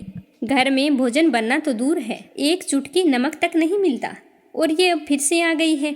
तो बहू की बात सुनकर बुढ़िया माई कहने लगी कि बेटा, मैं किसी को मारने के लिए नहीं आई हूँ, मुझे तो तुम ब्राह्मण को बुलाकर धरती माता की कहानी सुना दो। 7 दिन में ये कहानी सुनूंगी, फिर मुझे आगे धरती मिल जाएगी तो मैं यहाँ से चली जाऊंगी, फिर लौट कर यहाँ कभी नहीं आऊंगी। तो उसके बेटे बहू ने 6 दिन तक बुढ़िया माई को लगातार ब्राह्मणी को घर बुलवाकर कहानी सुनवाई, और 7वें दिन पानी का भरा हुआ एक लोटा, रोली मोली 5 सवा नाल का धागा और गुड़ की डली लेकर बुढ़िया माई अपनी बहू से कहने लगी कि चलो बेटा, तुम सारे के सारे मेरे साथ पीपल के पेड़ के नीचे चलो। हम सारे वहाँ पर बैठकर धरती माता की कहानी सुनेंगे। आज मेरे इस व्रत का उद्यापन है। मैं चाहती हूँ कि तुम सारे चलो, तुम भी इस कथा को सुनना, जिससे तुम्हें यह पीड़ा दुख ना दे। और फिर बुढ़िया माई अपनी सभी बहुओं और ब्राह्मणी को लेकर पीपल के पेड़ के नीचे पहुँच गई। वहाँ बैठकर ब्राह्मणी ने धरती माता की कहानी कही तो बुढ़िया माई और उसकी बहुओं ने सुनी, कहानी के हुंकारे दिए। धरती माता की कहानी कहने के बाद में मोली का धागा 5 रुपए और गुड़ की डली लेकर पीपल की जड़ में दबा दी। फिर बुढ़िया माई ने हाथ जोड़कर कहा कि लो धरती माता, इसे स्वीकार करो। धरती माता, अब मैंने तुम्हें मोल ले लिया है। जाने अनजाने अगर मुझसे कोई पाप हो गए हैं तो तुम अपने में समेट लो और मुझे आगे धरती मिले ये आशीर्वाद दो, ताकि मुझे फिर से यहाँ ना आना पड़े। इस प्रकार बुढ़िया माई ने 7 दिन तक धरती माता की कहानी सुनकर उसका उद्यापन कर दिया। बुढ़िया माई की बहुओं ने एक दिन धरती माता की कहानी सुनकर उद्यापन कर दिया। इस प्रकार बुढ़िया माई ने धरती माता की कहानी कही, उसका व्रत किया और स्वयं भी उद्यापन किया और बहुओं से भी करवाया। और फिर जब सारी बहुएं घर लौटी तो बुढ़िया माई बहू से कहने लगी कि बेटा, आज तो मेरा आखिरी दिन है, आज मुझे सभी प्रकार का भोजन करा दो, फिर मैं चली जाऊंगी तो वापस लौटकर नहीं आऊंगी। तो बहुएं कहने लगी कि माँ जी, आपको क्या खिलाएं और कहाँ से लाएं? घर में कुछ भी नहीं बचा है, आपने सब कुछ तो दान कर दिया है। तो बड़ी बहू कहने लगी कि कोई बात नहीं, तुम इतनी कड़वी मत बोलो, मैं सब कुछ अपने आप प्रबंध कर लूँगी। मैं अभी पड़ोस में जाकर आती हूँ, माँ के करने लायक भोजन तो मिल ही जाएगा। तो यह कहकर बड़ी बहू अपनी पड़ोसन के घर गई, वहाँ से चावल लिए, फिर दूसरे घर गई, वहाँ से दाल ली। इस तरह कई घरों में जाकर खाने पीने के सामान का प्रबंध करके घर आ गई और अपनी सास को भोजन करवा दिया। तो बुढ़िया माई अपने बेटे बहू से कहने लगी कि बेटा तुम भी सारे भोजन कर लो। तो सभी ने थोड़ा थोड़ा भोजन कर लिया। तो बुढ़िया माई उनसे कहने लगी कि बेटा कल सुबह मैं जल्दी सूर्य उदय होने से पहले यहाँ से चली जाऊंगी। अब तुम सारे थक गए होंगे तो जाकर सो जाओ। तो सारे बेटे बहू मना करने लगे, पर बुढ़िया माई ने जिद करके उन्हें सोने के लिए भेज दिया। तो बुढ़िया के सारे बेटे बहू जाकर सो गए और निश्चित समय पर भगवान का विमान आया और बुढ़िया माई को लेकर चला गया। आगे वहाँ जाने पर बुढ़िया माई को धरती मिल गई। अब बुढ़िया माई भगवान से कहने लगी कि भगवान अब आप मेरी एक इच्छा और पूरी करो। तो भगवान कहने लगे कि तुम्हारी अब कौन सी इच्छा पूरी करूं? तो वो कहने लगी कि मेरे घर में कुछ भी नहीं छोड़कर आई हूँ, मैंने सब कुछ दान कर दिया है, यहाँ तक कि मैंने गुड़ चाय नमक कुछ भी नहीं छोड़ा है। अब मेरे मरने के बाद मेरे बेटे बहू मेरा अंतिम संस्कार कैसे करेंगे?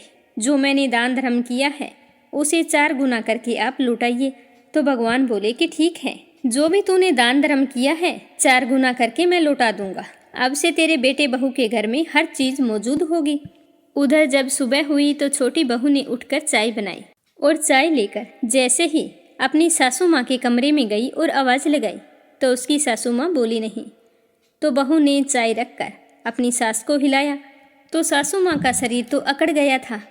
तो वह अपनी जेठानी के पास आई और कहने लगी कि सासू माँ तो अकड़ के सो गई है, कुछ भी नहीं बोल रही, तुम जाओ तुम ही संभालो। तो उसकी जेठानी बोली कि आज सासू माँ के 7 दिन पूरे हो गए हैं, आज 8वां दिन है, तो सासू माँ को तो जाना ही था। तो वह अपने पति के पास गई और कहने लगी कि माँ जी तो सच में भगवान के घर चली गई हैं। तो उसके सारे बेटे दौड़कर अपनी माँ के पास आए और फिर आंगन में लाकर सुला दिया। तो छोटी बहू कहने लगी कि मैंने सदा आपकी सुनी है और आपकी हर बात मानी है, आज आप मेरी बात सुनो। तो सारे कहने लगे कि बोलो क्या बात है।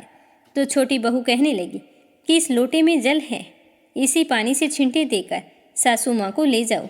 संस्कार के लिए तो 7 दिन पहले ही नहला धुला दिया था, अगर आप फिर से करेंगे और रोएंगे तो यह फिर वापस आ जाएगी।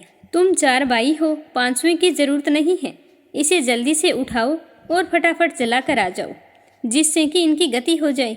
तो सारे भाई आपस में बात करने लगे कि पहले भी हम लोगों को इकट्ठा करके शर्मिंदा हो चुके हैं, अब कौन आएगा? सारे के सारे यही कहेंगे कि क्या पता तुम्हारी माँ फिर से जिंदा हो जाए। तो यह सोचकर चारों भाइयों ने अपनी माँ को उठाया और शमशान की ओर चल पड़ी। तो रास्ते में पीपल के पेड़ के नीचे बैठी कुछ औरतें कहानी सुन रही थी। तो बुढ़िया माई के बेटे को इस भांति जाते हुए देखकर सारी समझ गई। एक दूसरे से कहने लगी कि कार्तिक का पावन महीना है, बुढ़िया माई तो मर गई और बहुओं ने भजन तक भी नहीं गाए, चलो हम सब वहाँ पर भजन गाने के लिए चलती हैं, राम का नाम लेंगी तो बेचारी बुढ़िया की मोक्ष हो जाएगी। यह विचार करके सारी बुढ़िया माई के घर पहुँच गई और जाकर भजन गाने लगी। उधर बुढ़िया माई का दाह संस्कार कर दिया और उसके बेटे घर आ रहे थे। तो उन्हें आता हुआ देखकर भजन गाने वाली औरतों ने बुढ़िया माई की बहुओं से कहा कि जाओ जल्दी से यहाँ लाकर दरी बिछा दो। तो सारी की सारी कहने लगी कि जब संस्कार करके वापस आएंगे तभी हम दरी बिछाएंगे, क्या पता हमारी सासू माँ जिंदा होकर वापस आ जाए। तो भजन गाने वाली औरतें कहने लगी कि ये देखो सारे के सारे लोग आ गए हैं, अब तो दरी बिछा दो। तो दरी बिछा दी और फिर भजन गाने वाली औरतों ने खूब भजन गाए, फिर अपने अपने घर चली गई। अब दरी पर बैठे बूढ़ी माई के बेटे एक दूसरे के मुंह को ताकने लगे और कहने लगे कि अब क्या करें, कहाँ से चाय पानी का प्रबंध करें। माँ तो भगवान के घर चली गई और हमारे लिए कुछ भी छोड़कर नहीं गई है। तो अड़ोसी पड़ोसी भी आपस में चर्चा करने लगे कि चलो भाई बुढ़िया माई के परिवार वालों को चाय पानी पिलाकर आते हैं, रोटी पानी खिलाते हैं। आज उनकी माता ने 100 वर्ष पूरे कर लिए हैं, आज तो हमें ही खिलाना पिलाना होगा, कल तो बेचारे अपने आप देख लेंगे। तो उनमें से एक आदमी कहने लगा कि चलो आज मैं जाता हूँ, उन्हें चाय पिला आता हूँ और सबका हाल चाल पूछाऊंगा। और फिर उस पड़ोसी ने अपनी पत्नी से कहा कि चाय बनाओ। चाय लेकर वह बुढ़िया माई के घर की ओर चल पड़ा। उधर बुढ़िया माई के बेटे की बड़ी बहू अपने परिवारजनों को चिंता मगन देखकर घर के अंदर गई और जैसे ही उसने बुढ़िया माई के संदूक को खोला तो वह संदूक रुपये पैसों से भरा पड़ा था। तो वह देखकर हैरान हो गई। रसोई में गई तो वहां आटे के बोरे, गुड़, खांड, खाने पीने का सारा सामान मौजूद था। सब्जियां, मसाले सब कुछ पड़ा था। उनकी रसोई सारी सामग्रियों से युक्त थी। तो यह देखकर बहू बहुत ही खुश हुई। सोचने लगी कि माँ अपने बेटे पोतों के लिए बहुत दान धर्म करती थी और अपने घर में भी वह धन वापस देकर गई है। यह सोचकर खुशी खुशी बाहर आई और अपने पति से कहने लगी कि आप एक बार अंदर आइए। तो उसका पति कहने लगा, अभी तो माँ का संस्कार करके आए हैं, कैसे तो घर के अंदर जाएं और कैसे घर के बाहर जाएं। तो बहू कहने लगी कि मैंने आपको स्नान करने के लिए पानी डाल दिया है, आप जल्दी से स्नान करो और अंदर आओ, हमें बाहर जाने की कोई ज़रूरत नहीं है। तो यह सुनकर उसके पति ने स्नान किया और फिर अंदर गया। अपनी पत्नी के कहे अनुसार संदूक को खोला तो देखा उसके अंदर तो खूब सारे रुपए पड़े थे। तो उसकी पत्नी कहने लगी कि अब चलो रसोई घर में। तो रसोई घर में जाकर देखा तो रसोई में खाने का सारा प्रबंध था। तो देखकर उसका पति हैरान हो गया और अपनी पत्नी से कहने लगा कि माँ तो हमें बहुत सारा धन देकर गई है। तो फिर दोनों पति पत्नी बाहर आए। अपने भाइयों को और बहू ने अपनी देवरानियों से कहा कि चाय बनाओ, चावल बनाओ और रोटी सब्जी बनाओ। संस्कार के बाद जब घर आते हैं तो कांदियों के लिए चावल बनाने होते हैं। तो उसकी देवरानियां कहने लगी कि जेठानी जी, हमारे घर में तो कुछ भी नहीं है। तो उसकी जेठानी बोली कि तुम घर के अंदर जाओ और देखो कि क्या है क्या नहीं है। तो यह सुनकर सारी बहुएं अंदर गई तो देखा रसोई में सारा सामान पड़ा था। फिर वे सारी अपने अपने कमरों में गई। सभी ने अपने अपने संदूक खोले। बड़ी बहू के संदूक में चौगुना धन था, बाकी सबके संदूक में थोड़ा थोड़ा, और छोटी बहू के संदूक में कुछ नहीं था। जैसा पहले था वैसा ही अब पड़ा था, क्योंकि उसने कभी भी बुढ़िया माई की सेवा नहीं की थी और ना ही कभी मीठे शब्दों में बातचीत की थी। तो उसी समय उसका पड़ोसी चाय लेकर उनके घर आया तो देखता है कि उनके चूल्हे में तो आग जल रही थी। कहीं सब्जी बन रही थी, कहीं चाय, कहीं रोटी, कहीं दाल पक रही थी। तो यह देखकर उनका पड़ोसी तो हैरान हो गया और सोचने लगा कि इनका काम तो अच्छे से चल रहा है। ऐसा मन में विचार करता हुआ वह पड़ोसी बुढ़िया माई के बेटों से कहने लगा कि मैं तो आपके लिए चाय लेकर आया था और आप तो चाय बना रहे हैं। तो बुढ़िया माई का बेटा बोला कि चाय तो दे दो, परंतु रोटी मत लाना, क्योंकि रोटी तो ये देखो हमारे घर में बनाई जा रही है। हमारी माँ हमें सब कुछ देकर गई है। उसने हमारे लिए ही दान पुण्य किया था और आज वो हमें सब कुछ मिल गया है। आज हमारे घर में अन्न और धन की कोई कमी नहीं है। हे धरती माता, जैसे आपने बुढ़िया माई का अगला और पिछला सुधार किया, वैसे ही सबका सुधारना। जैसे बुढ़िया माई को धरती मिली, वैसी धरती माता सबको मिले। जो भी औरत कार्तिक स्नान करके व्रत रखे, दान पुण्य करे, धरती माता की कथा सुने, उसकी 7 पीढ़ियां राज करे। बोलो धरती माता की जय हो। अब अपने सुनते हैं कार्तिक मास महात्म्य का अगला अध्याय। श्रद्धा भाव से सुनते रहिए। बोलो श्री कृष्ण भगवान की जय हो। कथा सुनकर सारे ऋषि सूत जी से कहने लगे कि हे सूत जी, अब आप हमें तुलसी विवाह की विधि बतलाइए। तो उनकी बात सुनकर सूत जी कहने लगे कि कार्तिक शुक्ल नवमी को द्वापर युग का आरंभ हुआ था, अतः यह तिथि दान और उपवास के लिए बहुत ही फलदायी मानी गई है। इस तिथि को मनुष्य अगर शास्त्रोक्त विधि से तुलसी के विवाह का उत्सव करे तो उसे कन्यादान का फल प्राप्त होता है।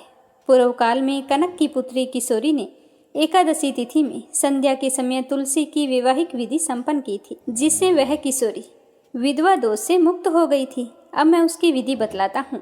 1 तोला सोना लेकर भगवान विष्णु की सुंदर सी प्रतिमा तैयार करवाएं, या फिर अपनी श्रद्धा के अनुसार आधे या चौथाई तोले की प्रतिमा बनवा सकते हैं।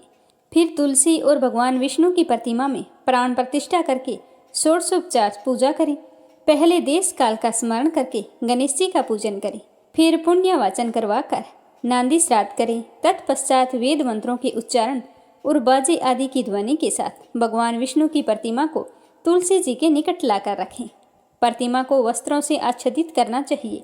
उस समय भगवान जी का आह्वान करें कि भगवान केशव, आइए देव, मैं आपकी पूजा करूंगा, आपकी सेवा में तुलसी को समर्पित करूंगा, आप मेरे मनोरथों को पूर्ण कीजिए। इस प्रकार आह्वान के पश्चात 3 बार अर्घ्य, पाद्य और विष्टर का उच्चारण करके इन्हें बारी बारी से भगवान को समर्पित करें। फिर आसमनीय पद का 3 बार उच्चारण करके भगवान को आचमन कराएं।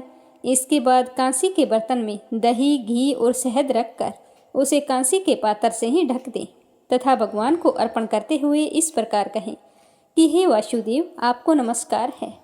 यह मधुपरक ग्रहण कीजिए। उसके बाद हरिद्रालोपन और अभ्यंग कार्य संपन्न करके गोधूली की वेला में तुलसी और विष्णु जी का पृथक पृथक पूजन करना चाहिए। दोनों को एक दूसरे के सम्मुख रखकर मंगल पाठ करें। जब भगवान सूर्य कुछ कुछ दिखाई देते हों तब कन्यादान का संकल्प करें। अपने गोत्र और पर्वर का उच्चारण करके आदि की 3 पीढ़ियों का आवर्तन करें। तत्पश्चात भगवान से इस प्रकार कहें कि आदि, मध्य और अंत से रहित त्रिभुवन प्रतिपालक परमेश्वर, इस तुलसी दल को आप विवाह की विधि से ग्रहण करें। यह पार्वती के बीच से प्रकट हुई है, वृंदा की बसम में स्थित रही तथा आदि, मध्य और अंत से शून्य है। आपको तुलसी बहुत अधिक प्रिय है, अतः इसे मैं आपकी सेवा में अर्पित करता हूँ। मैंने जल के गढ़ों से सींचकर अन्य प्रकार की सेवाएं करके अपनी पुत्री की भांति इसे पाला, पोसा और बढ़ाया है। आपकी प्रिय तुलसी को मैं आपको ही दे रहा हूँ। हे प्रभु, आप इसे ग्रहण कीजिए। इस प्रकार तुलसी का दान करके फिर उन दोनों अर्थात तुलसी और भगवान विष्णु के शालिग्राम स्वरूप की पूजा करें। विवाह का उत्सव मनाएं। सुबह होने पर पुनः तुलसी जी और विष्णु जी की पूजा करें। अग्नि की स्थापना करके उसमें द्वादशाक्षर मंत्र से खीर, घी, मधु और तिल मिश्रित हवनीय द्रव्य की 108 आहुति दें। फिर स्विष्टकृत होम कर पूर्ण आहुति दें। आचार्य की पूजा करके होम की शेष विधि पूरी करें। उसके बाद भगवान से इस प्रकार प्रार्थना करें कि हे प्रभु, आपकी प्रसन्नता के लिए मैंने यह व्रत किया है। जनार्दन, इसमें जो न्यूनता हो वह आपके प्रसाद से पूर्णता को प्राप्त हो जाए। यदि द्वादशी में रेवती का 4था चरण बीत रहा हो तो उस समय पारण ना करें। जो व्यक्ति उस समय में पारण करता है वह अपने व्रत को निष्फल कर देता है। भोजन के पश्चात तुलसी के अपने आप गिरे हुए पत्तों को उठाकर उसे खाता है तो वह मनुष्य सब पापों से मुक्त हो जाता है। भोजन के अंत में ऊख, आंवला और बेर का फल खा लेने से उच्छिष्ट दोष मिट जाता है। उसके बाद भगवान का विसर्जन करते हुए कहें कि भगवान, आप तुलसी के साथ बैकुंठ धाम में पधारें। हे प्रभु, मेरे द्वारा की गई पूजा को ग्रहण करके आप सदैव संतुष्टि करें। इस प्रकार देवेश्वर विष्णु भगवान का विसर्जन करके मूर्ति आदि सारी सामग्री आचार्य को अर्पण कर दे। इससे मनुष्य कृतार्थ हो जाता है। फिर यह विधि सुनाकर सूत जी ने ऋषियों से कहा कि हे ऋषियों, इस प्रकार जो मनुष्य श्रद्धापूर्वक सत्य, शांति और संतोष को धारण करता है, भगवान विष्णु को तुलसी दल समर्पित करता है, उसके सभी पापों का नाश हो जाता है और वह संसार के सुखों को भोगकर अंत में विष्णु लोक को प्राप्त करता है। हे ऋषिवरों, यह कार्तिक महात्म्य सब रोगों और संपूर्ण पापों को नाश करने वाला है। जो मनुष्य इस महात्म्य को भक्ति पूर्वक पढ़ता है और जो सुनकर धारण करता है वह सब पापों से मुक्त होकर विष्णु भगवान के लोक में जाता है। जिसकी बुद्धि खोटी है तथा जो श्रद्धा से हीन है, जो धर्म कर्म में रुचि नहीं रखता है, जो पापी है, उस मनुष्य को कभी भी इस महात्म्य को नहीं सुनना चाहिए। बोलो कृष्ण भगवान की जय हो। बोलो विष्णु भगवान की जय हो। बोलो तुलसी माता की जय हो। एक कथा के अनुसार एक परिवार में ननंद भाभी रहा करती थी। ननंद छोटी थी और उसके माँ बाप की मृत्यु हो चुकी थी। वह अपने भैया भाभी के साथ रहती थी। उसका बचपन से नियम था कि वह तुलसी की बड़ी सेवा करती थी, पर उसकी भाभी को यह सब कुछ फूटी आंख नहीं सुहाता। जब वह तुलसी माता की पूजा करती तो हमेशा ईर्ष्या भरी नज़रों से देखती रहती और सोचती कि बहाना लेकर यहाँ बैठ जाती है, घर का कोई काम तो करती नहीं है। कभी कभी तो वो गुस्से में बोल देती कि जब तेरा विवाह हो तो तुलसी ही खाने के लिए बरातियों को दूंगी और तुलसी ही तुझे दहेज में दे दूंगी, क्योंकि तुझे तो तुलसी ही परम प्यारी है और कोई काम से तो तुझे लेना देना है नहीं। कितनी बड़ी हो गई है, घर का कोई काम नहीं करती है। तो वह बेचारी मासूमियत से सुनकर चुप हो जाती, अपनी भाभी को कुछ नहीं कहती। इसी तरह समय के साथ वो बड़ी हो गई तो उसके भैया ने उसके लिए अच्छा सा घर देखकर रिश्ता तय किया और शुभ मुहूर्त देखकर उसका विवाह भी तय कर दिया। जिस दिन उसकी शादी होनी थी तो उसका भाई जैसे ही बरातियों के लिए कुछ खाने पीने का प्रबंध करता तो उसकी पत्नी मना कर देती। उसने कहा कि अगर तुमने ऐसा कुछ किया तो मैं घर छोड़कर चली जाऊंगी। तो अपनी पत्नी का इतना रूखा व्यवहार देखकर वो बड़ा ही दुखी रहता कि बारातियों को मैं क्या खिलाऊंगा, उनका स्वागत सत्कार कैसे करूंगा। जैसे ही बारात घर के सामने आई तो उसकी पत्नी ने तुलसी के गमले को उठाया और बारातियों के सामने उसके टुकड़े टुकड़े करके रख दिए। तो तुलसी माता की कृपा से वे टुकड़े स्वादिष्ट व्यंजनों में बदल गए। फिर वह भाभी अपनी ननद के पास आई और तुलसी माता की मंजरी लाकर उसके माथे पर, कानों पर, गले में सजा दी और कहने लगी कि तुलसी से प्यारा तुम्हें कुछ नहीं है, इसीलिए यही तुम्हारे गहने हैं, इन्हें पहनकर चली जाओ। वस्त्रों के स्थान पर तुलसी का जनेऊ उतार कर रख दिया। तो तुलसी माता की कृपा से जहाँ जहाँ उसने वो मंजरी पहनी थी वो सारे के सारे सोने के जेवरात बन गई और जहाँ पर जनेऊ रखा था वह जनेऊ रेशमी वस्त्रों में बदल गया। तो यह देखकर उसकी भाभी को बड़ी ही हैरानी हुई और उसका भाई मन ही मन बहुत ही खुश हो रहा था। अब वह तो ससुराल के लिए रवाना हुई तो उसके साथ तो खूब दान दहेज था। ससुराल पहुँचते ही बहुत बड़ाई हुई। तो यह देखकर उसकी भाभी को बड़ी ही हैरानी हुई। सोचने लगी कि तुलसी की पूजा का इतना महत्व है। तो उसकी एक लड़की थी, तो वो सोचने लगी कि मैं भी इससे तुलसी की पूजा करवाऊंगी तो इसको भी खूब दान दहेज मिलेगा। तो वह अपनी लड़की से कहती कि बेटा तुम भी तुलसी की सेवा किया कर, देख तेरी बुआ किस तरह तुलसी की सेवा करती थी तो खूब सारा दान दहेज लेकर गई है। पर लड़की का मन तुलसी सेवा में कभी नहीं लगता था। धीरे धीरे समय बीतता गया, लड़की के विवाह का समय आ गया। तो उस लड़की की माँ सोचने लगी कि जैसा व्यवहार मैंने इसकी बुआ के साथ किया था वैसा ही व्यवहार इसके साथ करूंगी ताकि ये भी खूब सारा दान दहेज लेकर जाए और ससुराल में खूब बड़ाई हो। अब उस लड़की की शादी तय कर दी। तो लड़की के पिताजी ने अपनी पत्नी से कहा कि मैं अपनी बहन को ले आता हूँ। पर उसकी पत्नी कहने लगी कि नहीं, उसे नहीं लाना, आपकी बहन मुझे फूटी आंख नहीं सुहाती, अगर आप उसे ले आई तो मैं घर छोड़कर चली जाऊंगी। तो वह बेचारा मायूस होकर रह गया। अब जिस दिन बारात आनी थी तो लड़की का पिताजी बारात की स्वागत सत्कार के लिए तैयारियां करने लगा। तो उसकी पत्नी कहने लगी कि ये सब कुछ रहने दो, मैं अपने आप संभाल लूँगी, आपको चिंता करने की कोई ज़रूरत नहीं है। जैसे ही बारात आई तो उस लड़की की माँ ने तुलसी का गमला फोड़कर बारातियों के सामने रख दिया और तुलसी की मंजरी अपनी बेटी के गले में, कानों में, गर्दनी में, पैरों में सब जगह रख दी। पर इस बार तुलसी माता का प्रकोप हुआ। गमले की मिट्टी वैसी की वैसी ही रही। तो सारे बाराती नाराज हो गए। सारे के सारे कहने लगे कि हमें इस तरह बदनाम करने के लिए यहाँ बुलाया था और जो मंजरी अपनी बेटी के कानों में, पैरों में डाली थी तो पैरों में डालने के कारण तुलसी माता का अपमान हुआ।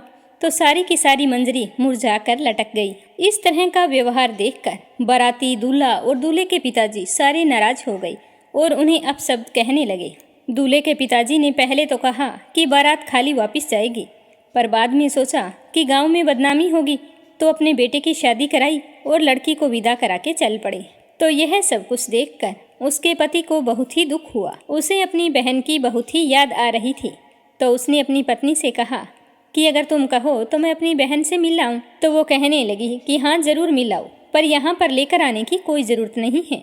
तो उसका पति कहने लगा कि मेरी बहन के लिए कुछ रख दो, खाली हाथ कैसे जाऊं। तो उसकी पत्नी ने थैले में ज्वार भर कर कहा कि ये ले जाओ, और हमारे यहाँ कुछ भी नहीं है जो तुम्हारी बहन को दे सके, वो तो वैसे ही धनवान है। तो बेचारा ज्वार से भरी थैली लेकर दुखी मन से चल दिया और मन ही मन सोचने लगा कि कोई भाई भी कभी अपनी बहन के घर ज्वार लेकर जाता है। इस तरह सोचता हुआ वह एक गौशाला के आगे से गुजरने लगा। तो उसने उस थैले को गाय के सामने ले जाकर उल्ट दिया। तो गोपालक ने यह देखकर कहा कि भाई तुम सोना मोती गाय के आगे क्यों डाल रहे हो। तो वह कहने लगा कि भाई काय के सोना मोती ज्वार है, तुम्हें क्या बताऊं। मेरी पत्नी को मेरी बहन फूटी आंख नहीं सुहाती। जब से शादी करके गई है तब से मायके का मुंह नहीं दिखाया, और आज जब मैं उससे मिलने के लिए जा रहा था तो सौगात मांगी थी तो उसने ज्वार से भरकर थैली दे दी। अब कोई भाई कभी अपनी बहन के यहाँ ज्वार लेकर जाता है क्या। ऐसा कहते कहते उसकी आंखों में आंसू आ गए। तो गोपालक कहने लगा कि भाई देख, ये तो हीरे मोती हैं। तो यह देखकर वह बहुत ही खुश हुआ और जल्दी जल्दी हीरे मोती लेकर थैली में डाले और प्रसन्न मन से अपनी बहन के घर गया। बहन अपने भाई को देखकर बहुत ही खुश हुई और अपने भाई की खूब आवभगत की। फिर भाई ने जैसे ही वह हीरे मोतियों से भरी हुई थैली अपनी बहन को दी तो बहन ने कहा कि भैया ये सब कुछ क्यों लेकर आए हो। तो वह अपनी बहन को सारी बात बताते हुए कहने लगा कि बहन, ये तुम्हारे भाग्य में लिखा है तुम्हारी भाभी ने तो तुम्हारे लिए ज्वार भेजी थी, और देखो तुलसी माता ने तुम्हारे लिए उस ज्वार को हीरे मोतियों में बदल दिया है। मैं बहुत ही खुश हूँ कि मेरी बहन आज बहुत ही सुखी है। हे तुलसी माता, जैसे आपने उस बहन को दिया वैसे सबको देना, जो भी आपकी सच्चे मन से सेवा करे, पूजा करे और व्रत रखे। कार्तिक के महीने स्नान करके आप में घी का दीपक जलाई, उसकी सारी मनोकामनाएं पूर्ण करना। बोलो तुलसी माता की जय हो। लप्सी और तपसी की कहानी। बोलो लप्सी तपसी की जय हो। प्राचीन समय की बात है, एक गांव में लप्सी और तपसी नाम के दो भाई रहा करते थे।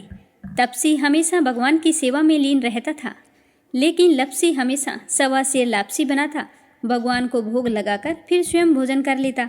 दोनों भाइयों का यही नियम था। एक दिन दोनों भाइयों में बहस छिड़ गई कि कौन बड़ा है। तो लप्सी कहने लगा कि मैं बड़ा हूँ, क्योंकि मैं तो लापसी बनाकर भगवान को रोजाना भोग लगाता हूँ। मैं कभी भी भगवान को भूखा नहीं रहने देता। तो तपसी कहने लगा कि मैं बड़ा हूँ, क्योंकि मैं सारा दिन भगवान की तपस्या करता हूँ। तो इस तरह करते करते दोनों जोर जोर से लड़ने लगे। तभी वहाँ से नारद मुनि गुजर रहे थे। उन दोनों को लड़ते हुए देखा तो उनके पास आए और लड़ने का कारण पूछने लगे। तो तपसी कहने लगा कि हे देव ऋषि, आप ही बताइए कि कौन बड़ा है। मैं कहता हूँ कि मैं बड़ा हूँ। लप्सी इस बात को मानने के लिए तैयार नहीं है। ये कहता है कि मैं बड़ा हूँ। तो दोनों की बात सुनकर नारद मुनि कहने लगे कि मैं इसका फैसला तो कर दूंगा, लेकिन कल करूँगा। कल सुबह जल्दी आऊँगा और आपको बता दूंगा कि तुम दोनों में से कौन बड़ा है। तो अगली सुबह तपसी रोजाना की तरह नहा धोकर पूजा करने के लिए जा रहा था। तो रास्ते में उसे 1.25 करोड़ की एक अंगूठी मिली, जो नारद जी ने उसके आगे फेंकी थी। तो तपसी ने जल्दी जल्दी इधर उधर देखा और अंगूठी को उठा लिया और तपस्या करने बैठा तो अपने पैर के नीचे दबाकर बैठ गया। लप्सी रोजाना की तरह स्नान करके आया और 1.25 सेर लापसी बनाई। पहले भगवान को भोग लगाया, फिर स्वयं लापसी जीमने के लिए बैठ गया। तभी वहाँ पर नारद जी आ गए और कहने लगे कि लप्सी बड़ा है। तो तपसी कहने लगा कि इसका क्या कारण हो सकता है, ये कैसे बड़ा है, ये कभी पूजा पाठ नहीं करता है। तो नारद जी कहने लगे कि इसके मन में लालच नहीं है, जो भी करता है बड़े ही श्रद्धा भाव से करता है। इसका नियम है कि रोजाना भगवान को भोग लगाना। इसका नियम कोई भी भंग नहीं कर सकता, लेकिन तुम्हारा नियम भंग हो चुका है। तो तपसी कहने लगा कि कैसे, मैं नियम से रोजाना भगवान की पूजा करता हूँ। तो नारद मुनि कहने लगे कि तुम खड़े होकर अपना पैर उठाओ। तो तपसी जैसे ही खड़ा हुआ तो उसके पैर के नीचे 1.25 करोड़ की अंगूठी पड़ी थी। तो नारद जी कहने लगे कि तूने इसे चुराया है, जिससे तेरी तपस्या भंग हो गई है। तपसी हाथ जोड़कर नारद जी के सामने खड़ा हो गया और कहने लगा कि मुझसे गलती हो गई, आज के बाद मैं ऐसी गलती कभी नहीं करूँगा। मैंने बहुत ही सच्चे मन से पूजा की है। आप ही मुझे बताइए कि मुझे मेरी पूजा का फल कैसे मिल सकता है। मैं आपसे वादा करता हूँ कि आज के बाद मैं कभी चोरी नहीं करूँगा। तो उस तरह उसके दीन वचन सुनकर नारद जी को उस पर दया आ गई और नारद जी कहने लगे कि तेरी तपस्या का फल कार्तिक स्नान करने वाला ही दे सकता है। तो तपसी पूछने लगा कि वो कैसे। तो नारद जी ने बताया कि कार्तिक माह में कार्तिक स्नान करके जो भी सारी कहानियाँ सुनकर तुम्हारी कहानी नहीं सुनेगा, तो उसके कार्तिक स्नान का पुण्य फल उससे छूटकर तुम्हें मिलेगा। अगर कोई दिए से दिया जलाएगा तो उसका पुण्य फल भी तुझे ही मिलेगा। अगर घर की सारी साफ सफाई करके दहलीज की सफाई नहीं करेगा तो उसका पुण्य फल भी तुझे ही मिलेगा। रोटी सारी बना ले, लेकिन गाय और कुत्ते की रोटी ना बनाए तो उसका पुण्य फल भी तुझे ही मिलेगा। और घर पर बहन सुवासिनी आने पर उसे सूट, साड़ी, तीवल जो कुछ भी देते हैं, भेंट स्वरूप अगर कुछ पैसे नहीं देंगे तो उसका पुण्य फल भी तुझे ही मिलेगा। तो इस तरह नारद जी ने तपसी को पुण्य प्राप्ति का मार्ग बताया, जिसे सुनकर तपसी बहुत ही प्रसन्न हुआ और भगवान की पूजा में लीन हो गया। तभी से कहा जाता है कि हर व्रत कथा और कहानी के बाद में लप्सी तपसी की कहानी जरूर सुननी चाहिए। इस कहानी को सुने बिना हमें चाहे कार्तिक का महीना हो या वैशाख का महीना हो, हमें उसके स्नान का पुण्य फल नहीं मिलता है। जब कहानी समाप्त हो जाती है तो इस तरह से कहना चाहिए कि लप्सी का फल लप्सी को मिले, तपसी का फल तपसी को मिले। हमारी कहानी का, हमारे पूजा पाठ और हमारे व्रत का पुण्य फल हमें मिले। बोलो लप्सी तपसी की जय हो। आज हमने कार्तिक माह के सारे अध्याय और कार्तिक स्नान की कथा सुन ली है। सुनकर आपको कैसा लगा कमेंट करके जरूर बताना। भगवान श्री हरि आपकी सारी मनोकामनाएं पूर्ण करे। आने वाला साल आपके लिए खुशियां लेकर आए। तो कल से इसी चैनल पर अपनी सुनेंगे मार्गशीर्ष माह का पहला अध्याय। क्योंकि मार्गशीर्ष का महीना भगवान श्री कृष्ण को समर्पित है, इस महीने में कृष्ण कन्हैया की पूजा पाठ और श्रीमद् गीता जी का पाठ करने से पूर्व जन्म की घटनाओं को स्मरण करने वाला हो जाता है तथा वह फिर उस लोक में पहुंच जाता है जहां से फिर इस संसार में लौटने की आवश्यकता नहीं पड़ती। मार्गशीर्ष माह में किया गया पूजा पाठ आपको ईश्वर के करीब ले जाता है। तो आप सभी की मंगल कामना के साथ ओम नमः शिवाय, हर हर महादेव।